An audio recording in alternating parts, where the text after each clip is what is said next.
GST 2.0 sir कब से लागू है? ये 22 सितंबर 2025 से टोबैको रिलेटेड प्रोडक्ट को छोड़ के 22 सितंबर 2025 से लागू हो जाएगा। कंपनसेशन सेस का क्या होगा?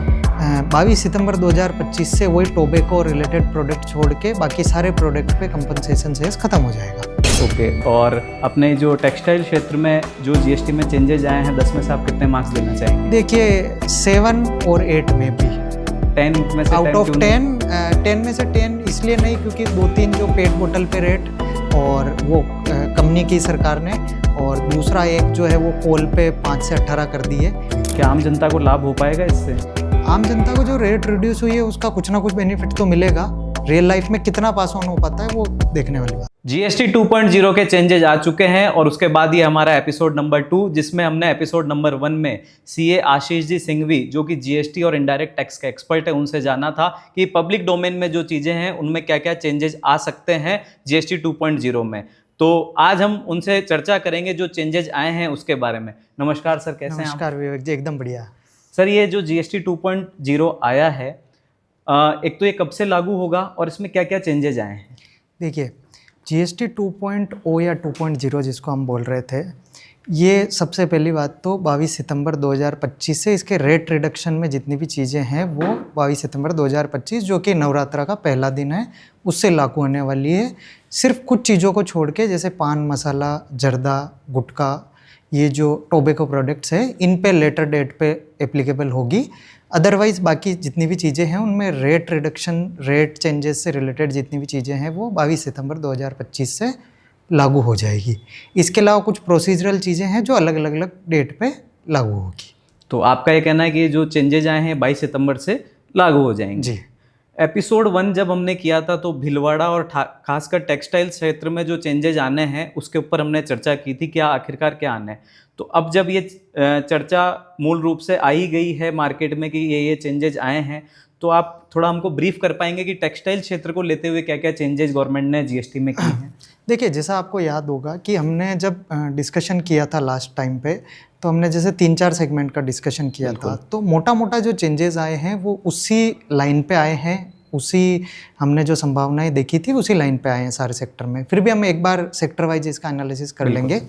तो जैसे सबसे पहले हमने स्पिनिंग सेक्टर की बात की थी, तो वहाँ पे मैन मेड फाइबर पे जो 18% था, पॉलिस्टर, विस्कोस एक्सेट्रा, उन पे 18% से 5% हो जाएगा जीएसटी।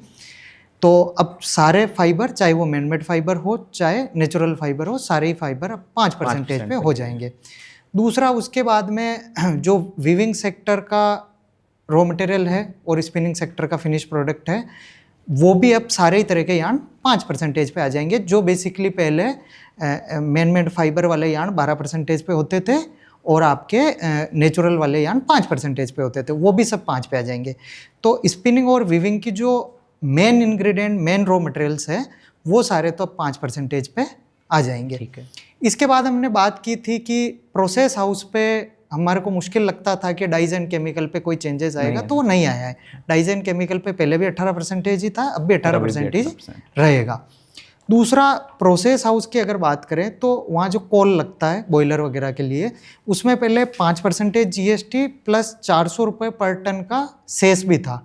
तो जीएसटी को तो बढ़ा के 18% कर दिया गया है, पर सेस जो है वो हट जाएगा। अच्छा। तो सेस की चूंकि पहले कोई क्रेडिट भी नहीं मिल पाती थी एक्सेप्ट एक्सपोर्ट को छोड़ के, एक्सपोर्ट के रिफंड को छोड़ के, तो सेस बेसिकली एक तरीके से कॉस्ट का पार्ट बनता था प्रोसेस हाउस के लिए।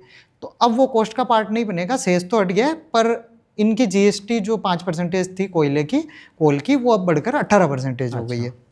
तो उसके कारण क्या होगा कि प्रोसेस हाउस में अब भी इन्वर्जन होंगे, और इनफैक्ट पहले जितने इन्वर्जन होते थे उससे ज़्यादा इन्वर्जन हो गया है।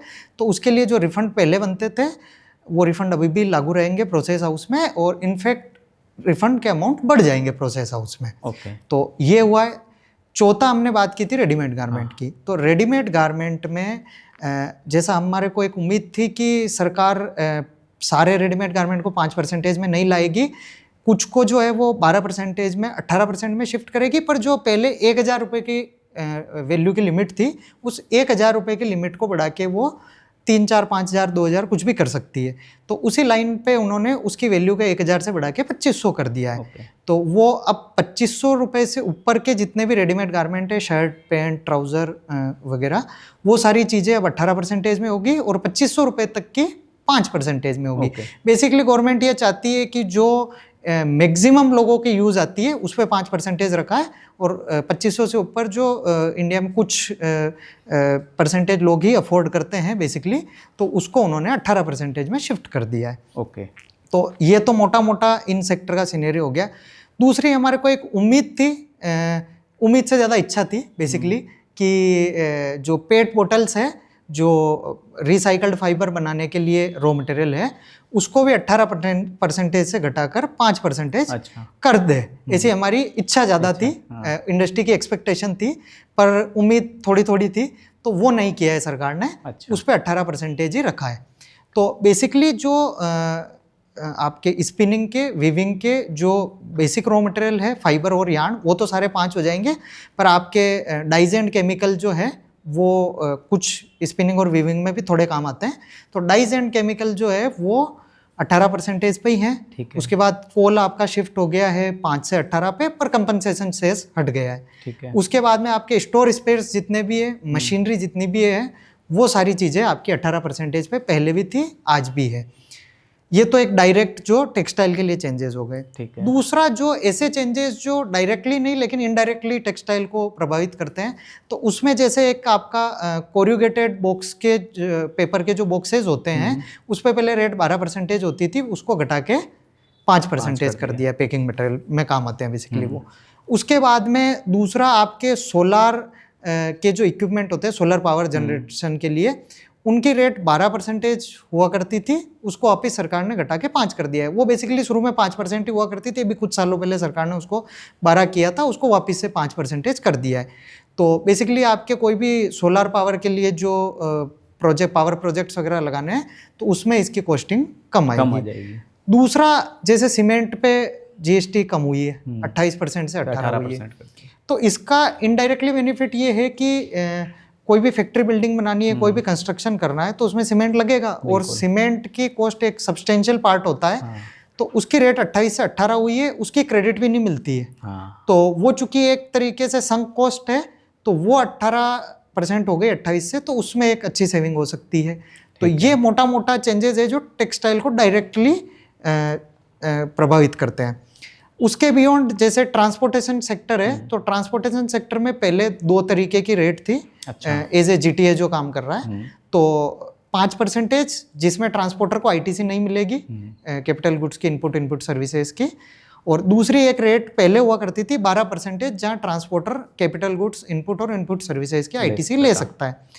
तो वो 12% वाली रेट को बढ़ाकर सरकार ने 18% कर दिया है। तो बेसिकली जो भी फ्रेट वगैरह के खर्चे आ रहे हैं, जहाँ फॉरवर्ड चार्ज में काम कर रहा है ट्रांसपोर्टर विद ITC, तो अब 12% की जगह 18% चार्ज करेगा। तो ये मोटा मोटा टेक्सटाइल सेक्टर के लिए चेंजेस आए। तो स्पिनिंग और वीविंग को तो इन्वर्जन से राहत मिल जाएगी, जैसा हमने पिछली बार एक्सपेक्ट किया था और कैलकुलेशन वगैरह भी की थी। तो उसी लाइन वो सारी चीज़ें आज भी एप्लीकेबल है। और प्रोसेस हाउसेज के लिए रिफंड रहेंगे, और वो रिफंड बल्कि और अमाउंट उनमें इंक्रीज हो जाएगा कोल की GST बढ़ने के कारण। तो ये चीज़ है। रेडीमेड गारमेंट में वो जो चेंज है हमने डिस्कस कर ही लिया है, और पेट बोतल से जो रिसाइकल्ड फाइबर बनता है उसमें नो चेंजेस, उसमें के चेंजेस नहीं। ये मोटा मोटा एक सिनेरियो है। अच्छा सर, इसके बाद मैं जानना चाहूँगा, जैसे आपने कहा कि 22 तारीख से ये एप्लीकेबल होगा GST 2.0, तो जो ये ट्रांजिशन फेज रहेगा अभी से लेकर 22 तारीख तक का, इसका जो रेट चेंजेस का ट्रांजिशन फेज रहेगा, उसमें जो GST की इनपुट आनी है या जो भी चीज़ आनी, उसका कैसे क्या सेट ऑफ होगा या क्या उसका रहेगा? देखिए, ट्रांजिशन फेज में मोटा मोटा 3-4-5 चीज़ें हैं, हम एक एक करके डिस्कस करते हैं। ट्रांजिशन फेज में सबसे पहली चीज़ तो ये है कि जैसे आपने कोई गुड्स और सर्विसेज सप्लाई तो कर दी है ना 21 तारीख तक, लेकिन आपने उसका बिलिंग भी नहीं किया और आपको पेमेंट भी नहीं मिला। 2 चीज़ें हैं ना। पहला, इनवॉइस भी रेज नहीं हुआ है, और दूसरा पेमेंट भी नहीं आया। अगर ये दोनों कंडीशन फुलफिल होती है तो आपके नई रेट लगेगी। जैसे बेसिकली ये सर्विसेज में ज़्यादा काम किए है ना। सर्विसेज में क्या होता है, आपको इनवॉइस रेज करने के लिए 30 दिन मिलते हैं। तो आपके अगर आपने जो है वो सर्विसेज तो सप्लाई कर दी है, लेकिन आपने जो है वो इनवॉइस रेज 22 के बाद किया है और पेमेंट भी 22 के बाद आया, तो आपकी नई रेट एप्लीकेबल होगी। लेकिन अगर दोनों में से कोई भी एक इवेंट पहले हो गया है, बिल रेज कर दिया है या पेमेंट आ गया, तो आपकी पुरानी रेट ही एप्लीकेबल हो जाएगी। पहला चीज ये हो गया। दूसरा, उसके बाद में एक चीज आती है कि जो गुड्स इन ट्रांजिट है, कि जैसे बिल जो है वो 20 तारीख को बन गया है, माल 20 तारीख को निकल गया है, 21 तारीख को निकल गया है, लेकिन मेरे को 23 तारीख को रिसीव हो रहा है, क्योंकि गुड्स ट्रांजिट था, जैसे जम्मू कश्मीर से 21 तारीख को निकला है, मेरे को 23 को रिसीव हो रहा है। बिल्कुल। तो उसमें दो शंकाएं आती है कि पहली बात तो जब सप्लायर ने सप्लाई की थी तो रेट जो है वो उस पर 12% थी, यान की फॉर लेट से एग्जाम्पल, और मेरे पास जब माल आया है तो 5% की हो जाएगी, तो क्या मेरे को उसकी आईटीसी पूरी मिलेगी? तो लॉ बड़ा क्लियर है कि जो सप्लायर ने चार्ज किया है एट दैट टाइम 12% रेट थी, तो भले ही रेट उसके बाद में रिड्यूस हो गई है, फिर भी आईटीसी आपको पूरी 12% के हिसाब से जो भी अमाउंट था वो पूरा आपको मिलेगा। ये हो गया। तीसरी चीज ये होती है कि जो आपके स्टॉक में गुड्स है उसका क्या होगा। तो कोई ट्रेडर है बेसिकली, तो उनके लिए ये चीज़ें ज़्यादा इंपॉर्टेंट हो जाएगी कि ट्रेडर है तो 12% लग के आया है जैसे यार्न के ऊपर, और 20 तारीख को आया, 21 तारीख को आया, ये पुराना स्टॉक पड़ा है। अब जब वो स्टॉक 22 या उसके बाद क्लियर होगा तो रेट चेंज हो जाएगी, जैसे 5% यार्न पे। तो लॉ बड़ा क्लियर है कि जीएसटी चूंकि सप्लाई पे टैक्स है, तो आप जब सप्लाई करेंगे तो उसकी जो उस टाइम पे जो एप्लीकेबल रेट होगी जीएसटी की, वही रेट लगेगी। तो उस टाइम चूंकि 5% है तो आपको 5% देना है। अब जो डिफरेंस की आईटी से आपके पास में बच जाएगी, अक्यूमुलेशन हो जाएगा, वो अक्यूमुलेशन को आप यूज कर सकते हैं। अच्छा। दूसरी जो भी आपकी फर्दर आउटवर्ड लाइबिलिटी आएगी उसके सामने यूज कर सकते हैं। अब इसमें एक फर्दर सवाल आता है कि क्या ये इन्वर्जन है? हाँ। कि भाई मेरा जब इनपुट आया वो तो 12% का है, आउटपुट जो जा रहा है वो मेरा 5% का है। लॉ में तो ऐसी कहीं भी मनाही नहीं है कि ये इन्वर्जन नहीं है, बेसिक एक्ट के और रूल की बात कर रहा हूँ। पर गवर्नमेंट ने एक 135 नंबर का सर्कुलर निकाल के क्लियरिफाई किया था कि जहाँ पे इनपुट और आउटपुट सेम है वहाँ पे रेट रिडक्शन हो रही है तो उसके रिफंड इन्वर्टेड टैक्स स्ट्रक्चर में अलाउड नहीं है। हालांकि उस सर्कुलर के अगेंस्ट में कई सारे हाईकोर्ट के जजमेंट आ गए, पर फिलहाल के लिए एक बार डिपार्टमेंट की तरफ से, गवर्नमेंट की तरफ से ये इंटरप्रिटेशन है कि उसमें रेट रिडक्शन के कारण रिफंड अलाउड नहीं रहेंगे। बट उसकी आईटीसी जो बच जाती है वो बैलेंस में आप वो दूसरी लाइबिलिटी के सामने सेट ऑफ कर सकते हैं। तो मोटा मोटा ट्रांजिशन फेज में तो ये 3 चीज़ें आ जाती है। इसके बाद में एक चीज़ और आती है कि आपका कोई चीज़ में अगर फुली एग्जम्प्टेड हो जाती है, जैसे टेक्सटाइल में तो बेसिकली ऐसा कुछ है नहीं, पर जैसे आज इंश्योरेंस की सर्विसेज है, जो लाइफ इंश्योरेंस और आपका हेल्थ इंश्योरेंस है, तो वो सर्विसेज है, ऐसी कई सारी चीज़ों को गवर्नमेंट ने एग्जम्प्ट कर दिया है।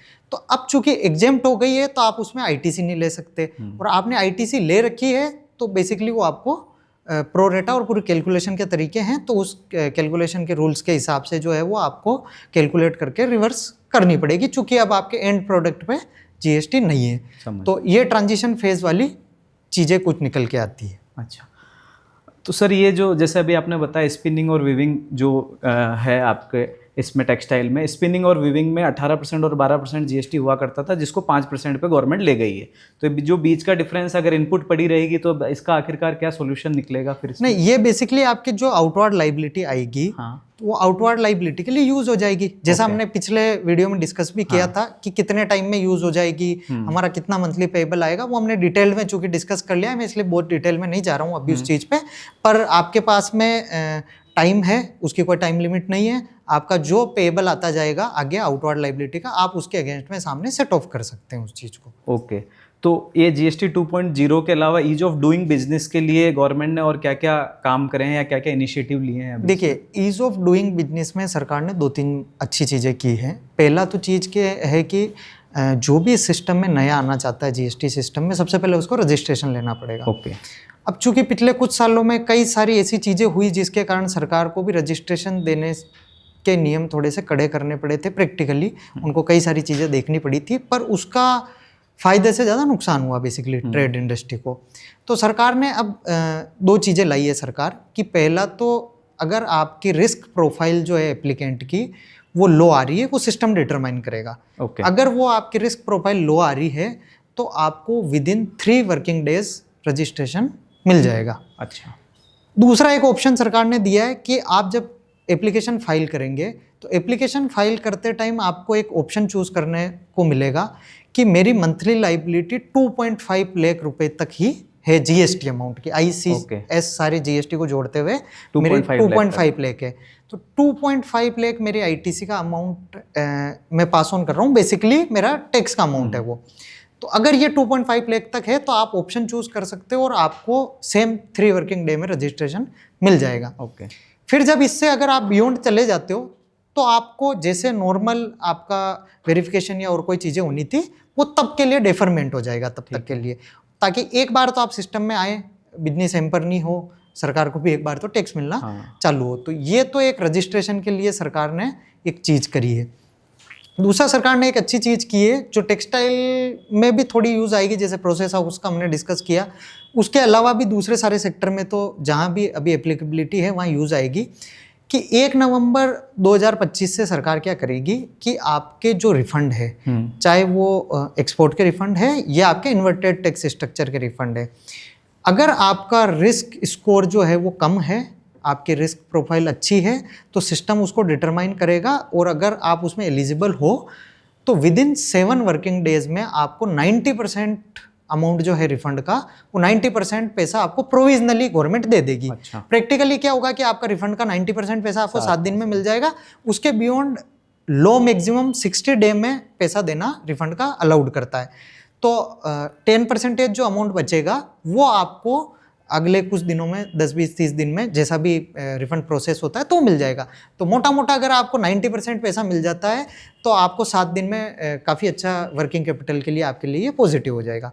तो एक सरकार ने ये किया है। वैसे राजस्थान गवर्नमेंट ने एक अच्छा काम किया था कि जीएसटी एक्ट में तो 60 दिन है, पर उन्होंने 21 दिन के टाइमलाइन ऑलरेडी डिसाइड की हुई है कि 21 डेज में आपको रिफंड वैसे भी देना होता है। पर ये 7 डेज घट के हो जाएगा और सेंटर के लिए भी एप्लीकेबल हो जाएगा, तो 90% अमाउंट तो ये मिल जाएगा।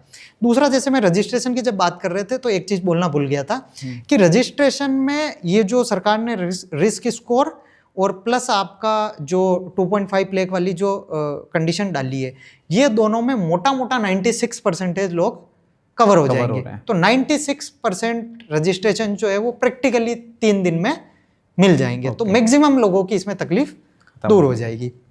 ये 2 चीज़ हुई। दूसरा, उसके बाद में एक बड़ी दिक्कत जीएसटी में कई सालों से चल रही थी। जीएसटी एक्ट क्या एक प्रोविजन देता है कि आपने जैसे सेल किया, सेल करते टाइम आपकी लेट से एग्जाम्पल 1 लाख रुपए आपकी प्राइसिंग थी, उसके बाद में आपने कुछ डिस्काउंट अलाउड किए हैं। वो discount n number of reason से हो सकते हैं, 1%, 2%, 5%, वॉटेवर जो भी बिजनेस के रिक्वायरमेंट, बिजनेस के टर्म्स एंड कंडीशन है। अब लॉ 2 कंडीशन डालता था कि अगर आपको उस पे वापस क्रेडिट नोट बनाना है और जीएसटी का सप्लायर को अगर वापस उसकी लाइबिलिटी रिड्यूस करनी है, तो बेसिकली 2 कंडीशन डालता है लॉ।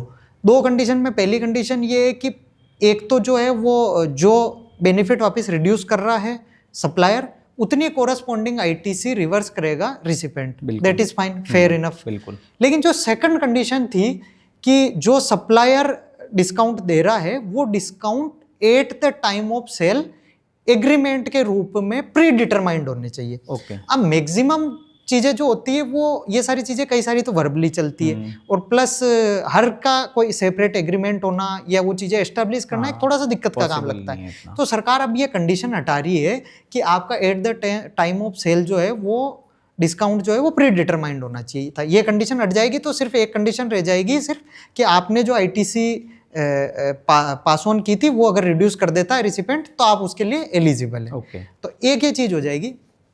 दूसरा, एक चीज़ और चलती थी कई सारे सेक्टर में एक दिक्कत चलती है कि जैसे आपने ये डिस्काउंट दिया है ना, पर आप चाहते हो डिस्काउंट दिया है, रेट डिफरेंस आया, कई सारे कारण आए, पर आप चाहते थे कि भाई मैं जो है वो जीएसटी का वापस बेनिफिट सप्लायर नहीं लेना चाहता है। ओके। अब सप्लायर ने जैसे 1 लाख रुपए का बिल बनाया था, 1 लाख रुपए पे 18% जीएसटी है, उसने 18,000 भर दिया, सामने वाले रिसिपेंट ने 18,000 ले लिया। अब मान लो वो 5% का किसी भी कारणवश क्रेडिट नोट दे रहा है जिसपे सप्लायर ने ना तो वापस जीएसटी का बेनिफिट दिया है, तो गवर्नमेंट को पूरा 18,000 रुपये मिल गया। 18,000 रुपये रिसिपेंट ने क्रेडिट ले ली। अब लॉ में एक एनामोली थी कि आपके अगर 180 डेज में पेमेंट नहीं होता है तो आपको प्रोपोर्शनेट आईटीसी रिवर्स करनी है। ओके। तो कई सारे लोकेशन में डिपार्टमेंट ये व्यू लेता था कि चूंकि आपके वो 5,000 रुपये जो है वो कभी पेड नहीं हो रहे सप्लायर को, तो क्या वो आपके 5,000 रुपये पे भी आपको रिवर्सल करना पड़ेगा क्या? 180 डेज में पेमेंट नहीं हो रहे, जबकि सरकार को 18,000 पूरे मिल चुके थे और उतनी ही आईटीसी उन्होंने ली थी।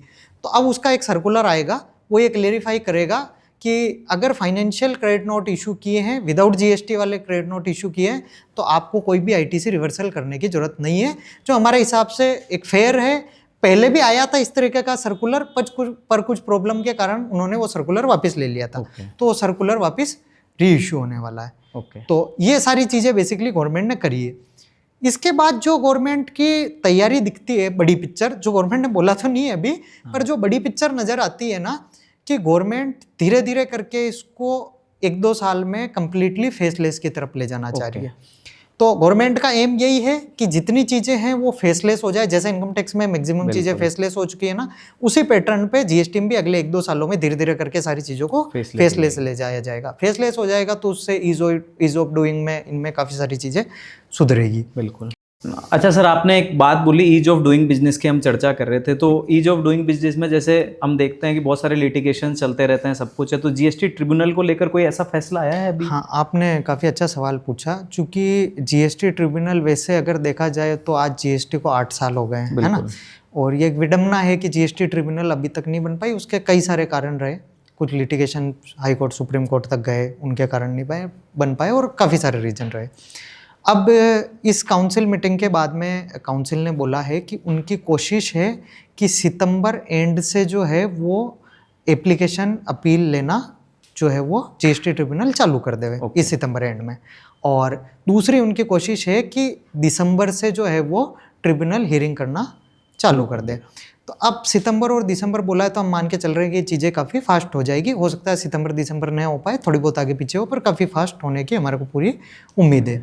दूसरा, सरकार ने एक चीज़ और बोली है कि वो जो है 30/6/2026 को जो है वो एक टाइमलाइन डिसाइड कर रहे हैं, ताकि बैकलॉग की जितनी भी अपील है पुरानी ट्रिब्यूनल की, उसके लिए 30/6/2026 एक टाइम लिमिट रह जाएगी जब आपको ट्रिब्यूनल में अपील फाइल करनी पड़ेगी। ठीक है, पुरानी अपील।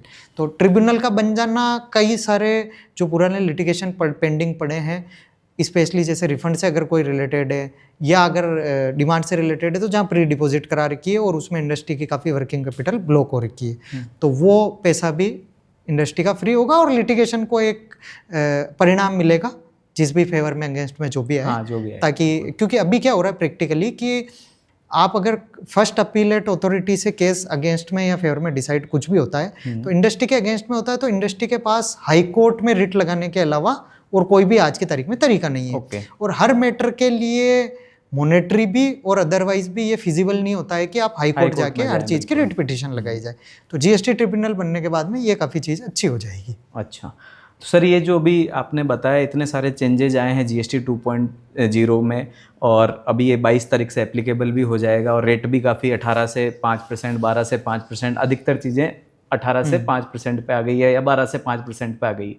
तो क्या प्रिकॉशंस रखने चाहिए, जैसा कि हमने पिछले वीडियो में भी डिस्कशन किया था, इस बार आप क्या प्रिकॉशंस रखने की बात करेंगे आफ्टर ये चेंजेस? देखिए, इंडस्ट्री को पर्टिकुलरली टेक्सटाइल के जैसे हम बात कर रहे हैं, तो टेक्सटाइल को क्या प्रिकॉशन रखने चाहिए, वैसे काफ़ी तो हमने पिछले वीडियो में डिस्कस किए, तो इसलिए मैं वापस अगेन उनको डिस्कस नहीं कर रहा हूँ, पर उनको एक एक लाइन में मैं रिपीट कर रहा हूँ कि बेसिकली आपको कंप्लाइंस पे जोर देना है, सिर्फ खुद की नहीं, आपके वेंडर्स की, सबकी कंप्लाइंस का लेवल भी चेक करना है। दूसरा, आपको लास्ट ईयर की जो भी आईटीसी थी उस पर फोकस करना है, आगे से भी आईटीसी पे फोकस करना है, क्योंकि वो अब आपका हार्ड लॉस हो जाएगा अगर कोई भी आईटीसी रुकती है तो।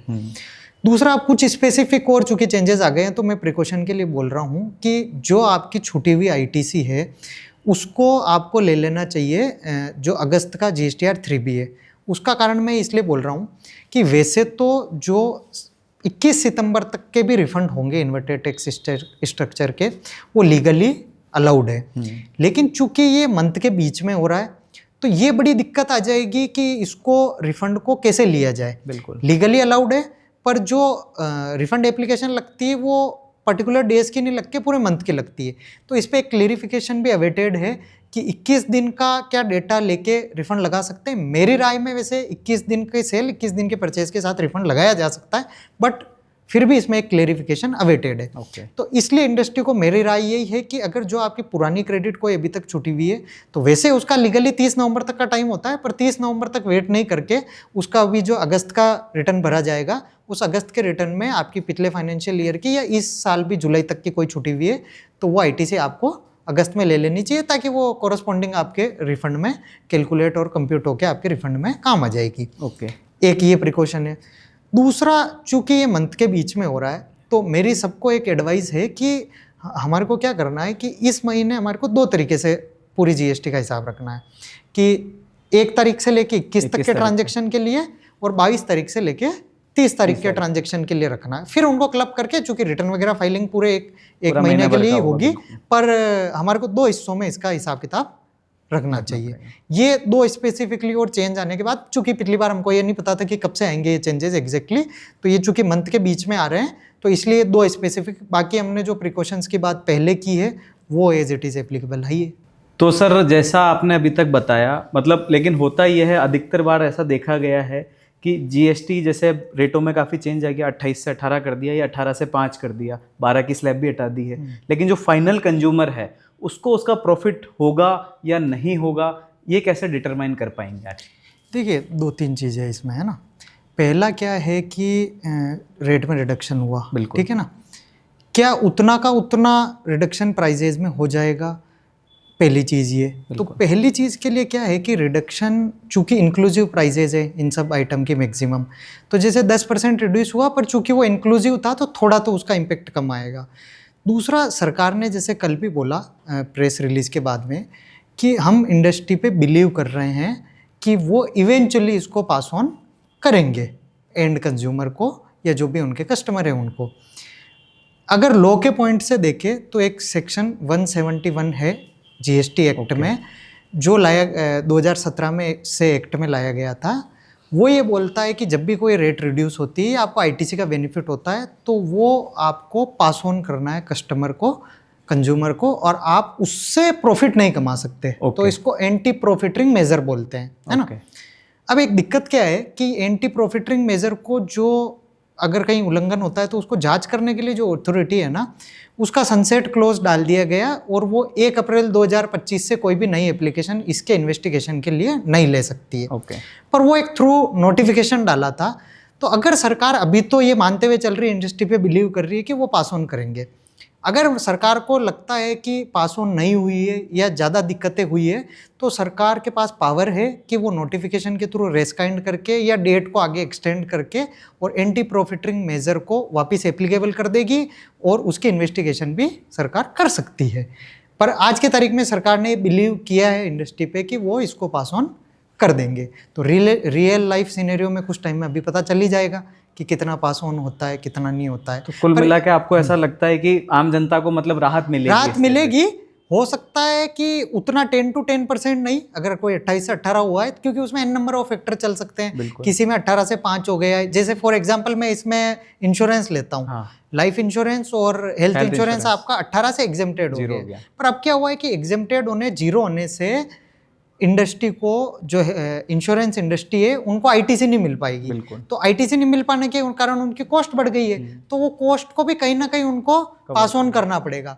तो पूरा 18% बेनिफिट नहीं मिलके हो सकता है 10%, 11%, 9% कुछ ऐसा बेनिफिट पास ऑन हो पाए। तो ये product to product, industry to industry vary कर सकता है, पर हाँ, जनता को राहत मिलेगी ये। हाँ, बट लेकिन जैसा आपने बताया तो 18% था, अभी 0 कर दिया, तो 22 तारीख के बाद जो भी पॉलिसीज होगी या रिन्यू होगी तो उस पर 0% लगेगा, लेकिन बेसिक जो प्रीमियम का अमाउंट है वो कुछ बढ़ सकता है। ओके, वो बढ़, क्योंकि वो कॉस्ट जो बड़ी है इंडस्ट्री की, उसको भी कहीं ना कहीं पास ऑन तो करना पड़ेगा।